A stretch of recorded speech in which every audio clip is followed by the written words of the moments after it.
చంద్రబాబు నాయుడు తన పట్టు మీద తనున్నారు, పవన్ కళ్యాణ్ తన పట్టు మీద తనున్నారు. ఫస్ట్ టైం కూటమి ప్రభుత్వం ఏర్పడిన 8 నెలల తర్వాత ఏ తిరుమల తిరుపతి దేవస్థానం అంశంలో మొట్టమొదట వీళ్ళందరూ కలిసి చేశారు. లడ్డూకి సంబంధించి కల్తీ ముందేమో డాల్డా అని చెప్పి ఇదే ఈవో శ్యామలరావు చెప్పారు. అదే సందర్భంలో లేదు పంది కొవ్వు, చేప కొవ్వు ఇవన్నీ అని చెప్పేసి తర్వాతన చంద్రబాబు దగ్గర నుంచి వీళ్ళందరూ చెప్పుకుంటూ వచ్చారు. ఆ సందర్భంలో సనాతన ధర్మ పరిరక్షణ అంటూ పవన్ కళ్యాణ్ దీక్ష ఇదంతా చూసాం.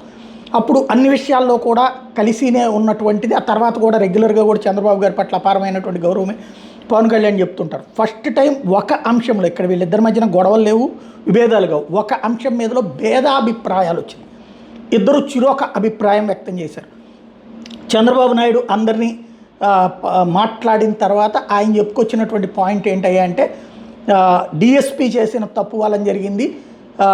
జనాలందరినీ ఒక చోట కూర్చోబెట్టేసి ఓపెన్ ప్లేస్లో కూర్చోబెట్టేసి ఒక్కసారిగా తలుపులు తెరిచేటప్పుడు జరిగింది కాబట్టి డిఎస్పీ బాధ్యత, అక్కడ ఉన్నటువంటి గోశాల ఇన్ఛార్జి హరినాథ్ రెడ్డి బాధ్యత అంటూ వాళ్ళిద్దరిని సస్పెండ్ చేయడంతో పాటుగా పర్యవేక్షణ సక్రమంగా చేయలేకపోయారంటూ జేఈఓ గౌతమితో పాటుగా ఎస్పీ సుబ్బారాయుడుతో పాటుగా ఏదైతే సెక్యూరిటీ అధికారి శ్రీధర్లని ట్రాన్స్ఫర్ చేయడం జరిగింది. అయితే ఆ అంశాలు చెప్తున్నప్పుడే పవన్ కళ్యాణ్ అక్కడ మాట్లాడినటువంటి మాట, అంటే పవన్ కళ్యాణ్ ఈ లోపు కింద తిరుగుతూ ఉన్నారు, అన్ని చోట్ల పరామర్శిస్తూ ఉన్నారు, వాళ్ళతో ఎంక్వైరీ చేస్తున్నారు. ఆ సందర్భంగా పవన్ కళ్యాణ్ ఒక మాట చెప్పుకొచ్చారు, ఇందులో ఈఓ బాధ్యత ఉంది, అడిషనల్ ఈఓ బాధ్యత ఉంది, వాళ్ళిద్దరూ తప్పించుకోలేరు అని చెప్పడం. అదే విషయాన్ని ప్రెస్ కాన్ఫరెన్స్లో ఒక జర్నలిస్ట్ రైజ్ చేశారు.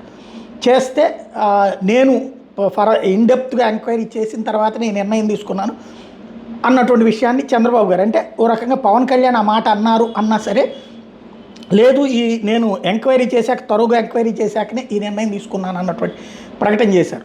ఇది భిన్నాభిప్రాయం లేదా అభిప్రాయ విభేదం అన్నటువంటిది వరకు అవుతుందా, లేకపోతే దీంట్లో ఫర్దర్ ఏం జరుగుతుందో చూడాలి.